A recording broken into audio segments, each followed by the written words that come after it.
Chris Thiele was the host of this radio show, sort of this flagship NPR show, so it had a huge listenership. And so Thiele called me up and he was like, hey, it's Joe Pass's birthday this week. Would you want to learn a Joe Pass thing? Would you be up for that? And so I said yes, and I went and checked out his record Virtuoso, and I really was vibing with his arrangement of Round Midnight. So I was like, okay, I'll learn Round Midnight to play on the radio for, an audience of 3 million people in 4 days. Secretly, the little voice in the back of my head, the not helpful one, was like, this is gonna be your time to shine, baby.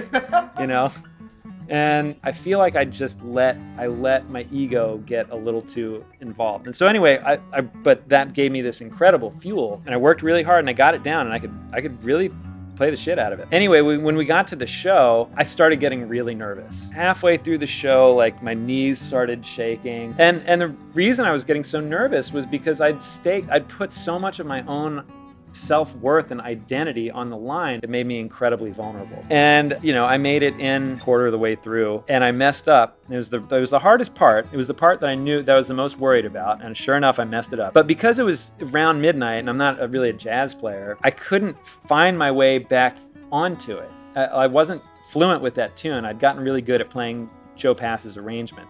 I hadn't gotten good at playing Around Midnight. So on this radio show with, again, 3 million people listening out in Radio Land, and not to mention the 2,000 people that were in the auditorium in front of us, I was playing, I couldn't find it, and I just literally stopped and I go, I done lost it.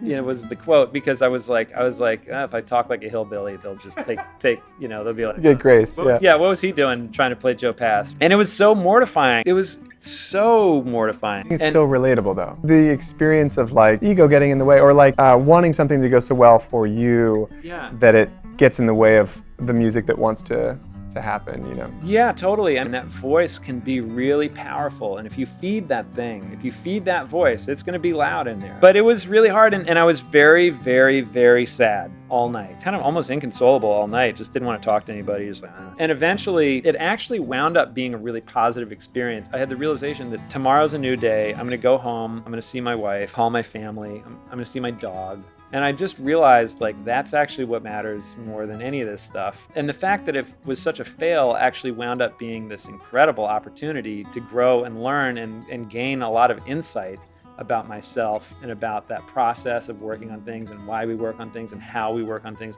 And it's not to say, by the way, that I'm free of that little guy back there, but I think I know him now. I know him a lot more clearly than I did before. And that's really valuable.